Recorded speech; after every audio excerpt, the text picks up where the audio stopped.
Zoti Allahu, pra që ne adhurojmë, pra që është Zoti vetëm i vërtet, është një Zot i cili ka në dorë gjithçka, ndryshe nga idhujt, ndryshe nga çdo Zot tjetër që është bërë nga njerëzit.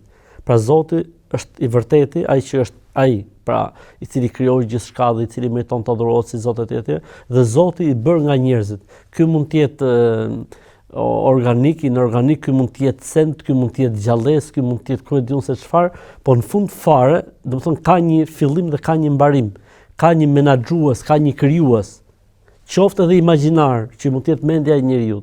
Ndërsa Zoti i vërtet absolutisht është Zoti i cili El Hayy, El Qayyum, Hayy i gjallë, i përhershëm, El Qayyum ai i cili mban në jetë gjithçka, ai i cili i jep jetë gjithçkaje, ai i cili, si më thon, bën që të jetojë gjithçka. Burimi final.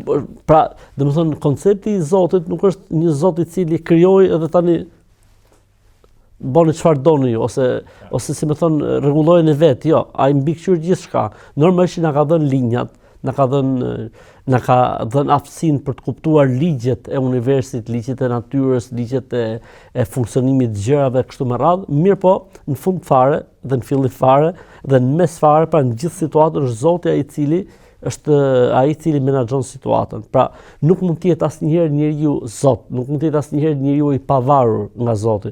Për këtë arsye po ta shohësh ai në fund fare çfarë thotë, Alehi tawakkaltu wa alehi falyatawakkalul mutawakkilun. Unë Zotit të mbështetem, por porosia ime është që edhe ata që duan të mbështeten diku, le të mbështeten Zotit.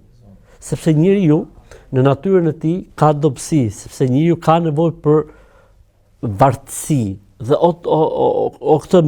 o fuqinë për dobësinë e tij do ta gjej tek e vërteta te i vërteti, o do ta gjej tek çdo lloj gjëje tjetër, po është e kot dhe e pavërtet. O do ta gjej aty ku më të vërtet do të gjej burimin e fuqisë dhe të energjisë, ose do ta gjej diku tjetër që mund të mashtrohet, por faktikisht nuk është mbështetje e vërtet.